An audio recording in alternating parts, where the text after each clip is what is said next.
Buenas tardes, bienvenidos a Salutec, su programa de tecnología médica. Esta tarde tenemos a Melina Salazar, que nos va a hablar sobre la parte de infraestructura cuando queremos implantar tecnología para dar apoyo a la salud. Melina, buenas tardes. Gracias, Pablo, por invitarme.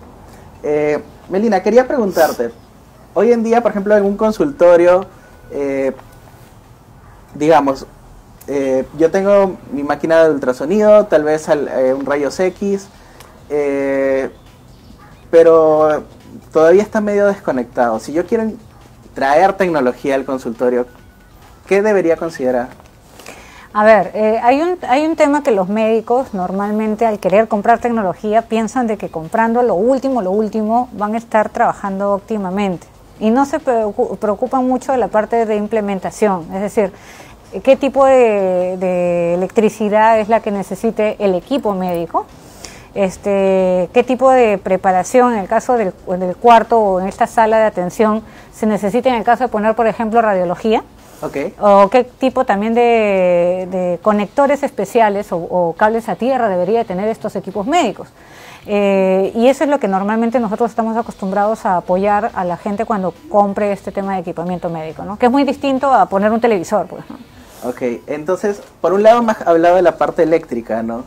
¿Cuándo yo debería tener cuidado con la parte eléctrica, por ejemplo? Hay niveles en el caso de los equipos médicos. Por ejemplo, si hablamos puntualmente en este caso de equipos cardiológicos, ¿no? Okay. Un electrocardiógrafo, por ejemplo. Un electrocardiógrafo de por sí tiene la misma tensión de una licuadora. Okay, al ser una licuadora en realidad es como un equipo doméstico. Ajá. No te haces mucho problema, digamos, al momento de ponerla, ¿no? Pero el equipo como tal sí o sí necesita una mesa que sea estable y que no tenga movimiento. Es decir, no se puede poner en una mesa, ponte como normalmente utilizan los médicos, que la ponen encima de su escritorio cuando también están manejando la computadora, o también dentro de lo que es la banca de atención al paciente. Ese equipo de por sí debería estar en una zona como un campo de cemento, se podría decir, una mesa estática. Ajá. Okay, muy diferente a lo que podría estar, solamente por decirte, un nebulizador. Un nebulizador sí puede ser portátil, llevarlo a todos lados, sí. No hay ningún problema. Esté en un lado a la izquierda, al costado de corriente, no hay ningún problema. Pero, por ejemplo, los que tienen en este caso electrodos especiales para el tema de cuerpo, son sumamente delicados. Entonces, basta que capte una incidencia distinta en el caso eléctrico y sí o sí va a cambiar la frecuencia. Entonces hay que tener cuidado, por ejemplo, en ese caso. Muy distinto es el caso, por decirte, de un ecógrafo. Un ecógrafo de por sí tiene una electricidad de 1 kVA más o menos, yeah. y sí o sí no es la típica conexión de una casa. Tiene que tener sí o sí un UPS. Y hay UPS pues de 500, de 1, de 2, de 3, de 4. Yo normalmente recomiendo, dependiendo de la capacidad del ecógrafo, recomiendo pues que sea de 1. Sí. A lo mucho de 2, ¿no? Pero normalmente 1, 2, por ahí ese rango. Y muy distinto es, por decirte, también el caso de los tomógrafos. Ya en el caso de... es una historia diferente, ¿no? El tomógrafo ya de por sí, pues estamos hablando de un trifásico 380, si no me equivoco. Aparte, pues con un transformador de corriente. Aparte, estamos hablando de un UPS más o menos 24K. O sea, ya estamos hablando de equipos más grandes. Entonces, ¿eso no lo puedes instalar en cualquier sitio? No. Te cuento ahorita un ejemplo, Cuéntame. ¿no? Hemos instalado un resonador magnético en San Juan del Lurigancho, en Sisol de San Juan del Lurigancho. Bueno, el doctor se equivocó, no me entiendo. Y le hemos puesto justo a media cuadra del tren. Media cuadra del tren. ¿Y eso es un problema? Yo sospecharía que no lo sería, pero... Sí, cuéntame. Es un problema, porque te comento que el resonador tiene las partes del resonador, una de ellas es el magneto. No sé si has visto la película Terminator. Ya. En Terminator se jala el mismo Terminator se destruye por el tema de una máquina, un equipo médico que se prende. Y es justamente porque el magneto condensa tanto la electricidad como tal, porque estamos hablando de, pues, se mide como Tesla, ¿no? 3 Teslas. 3 Teslas. Ajá, Imagínate ejemplo, un 3 Teslas, por ejemplo, ¿no? Un 3 Teslas estamos hablando, pues, que te conviertes prácticamente en la fuerza suficiente como para que vayas a la luz, ¿no? Entonces, imagínate, pues, el cuerpo como tal se irradia, entonces, para que condense toda esa electricidad, ese magneto como tal, es realmente un magneto. Ajá. Entonces, imagínate si tiene los rieles del tren al lado. Claro, ¿Qué pasaría? ¿Qué es lo que pasaría? O sea, te puede jalar todo el tren tranquilamente, te lo puede jalar y empiezas a tener como cuando juntas dos magnetos. Y ahí empieza la potencia a generar, malogras la máquina como tal y malogras también el ambiente, porque ambos están queriendo jalar entre ellos. Entonces, eso de por sí, ¿qué nos generó a nosotros? Que la frecuencia o los rangos del estudio realizado en el paciente no salieran correctos y como tal, tú entrabas al cuarto y estabas irradiándote. Entonces había que tener mucho cuidado en lo que es ya el tratamiento al paciente.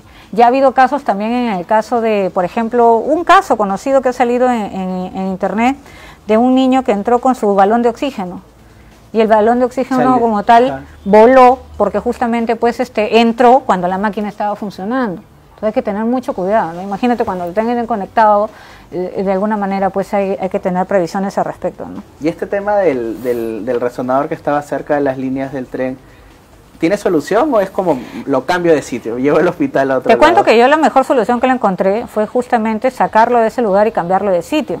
Pero ya trayendo más que todo a ingenieros de China y invirtiendo un poco más en eso, tuvimos que hacerle como un búnker de cuando se va a acabar el mundo. Okay. Un búnker para un apocalipsis. Para un apocalipsis, porque simplemente el búnker como tal lo recubrimos con mayor, como decir, pues con mayor cantidad de placas. Ajá. Para que justamente la máquina como tal no tenga se replique pues con el caso del tren, ¿no? Ajá. Que es el que perjudica. Pero esto no debió de haber ocurrido previamente, ¿no? Pero tiene un costo alto, claro, me imagino. Si el resonador estamos hablando de que uno de 1.5 teslas te cuesta pues 1.800.000, con esto costó 2 millones, ¿no? Entonces ya de alguna manera pues para el médico... O sea, la planificación podría reducir, digamos, estos costos. Mira, en equipo médico hay que tener mucho cuidado en cómo lo compres, para dónde lo compres y específicamente incluso el tema de alturas. Perú tiene un tema de alturas increíble. Que no lo tienen muchos países. Y que no lo tienen muchos países. Hay una ciudad, por ejemplo, como Huánuco, que no parece que tuviese la altura, pero realmente tiene altura. Entonces ya también nos ha pasado de que hay muchos doctores que te llaman y te dicen, cotízame un tomógrafo ahorita, ¿no? Y nosotros normalmente le decimos, ¿para dónde? No, pero ¿eso qué tiene que ver? Claro. Bueno, tiene que ver mucho, doctor. No, que no sé qué.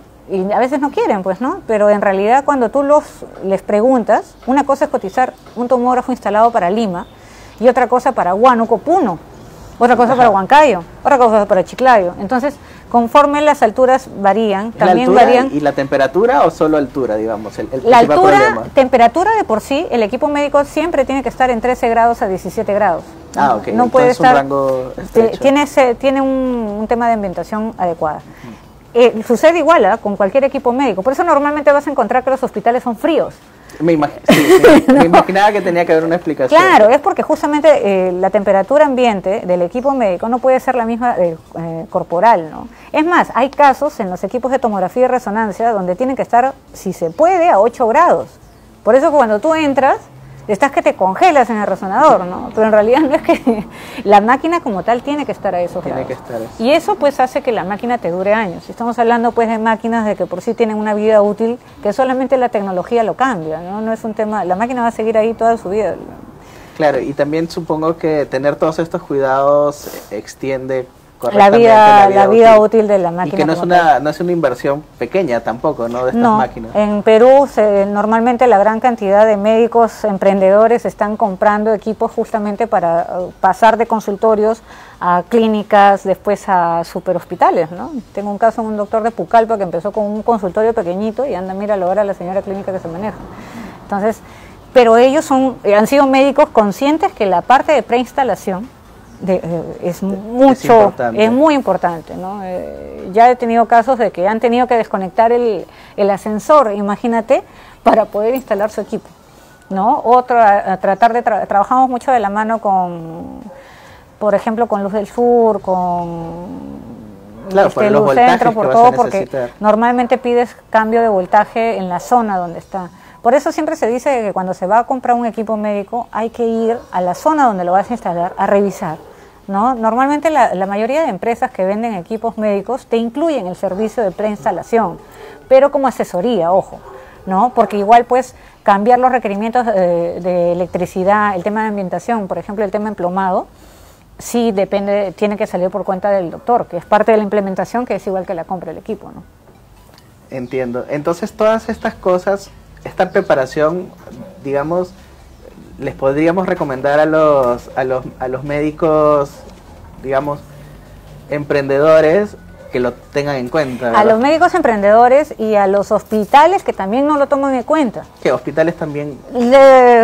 Con José tengo una experiencia en el hospital de Ventanilla, que el colimador estaba botando los rayos por donde sea, y era porque también no se le hace la rutina adecuada de mantenimiento, y eso también hay que tener cuidado, ¿no?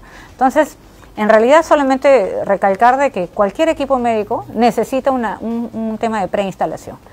Una vez hecha el tema de preinstalación, hay que ver la adecuación de los ambientes y todo lo demás para que el equipo funcione bien, con sus mantenimientos de acuerdo a lo que se debe, porque tecnología nueva es nueva por algo, ¿no? Hay cosas que cambian en el camino. Y eso más que todo.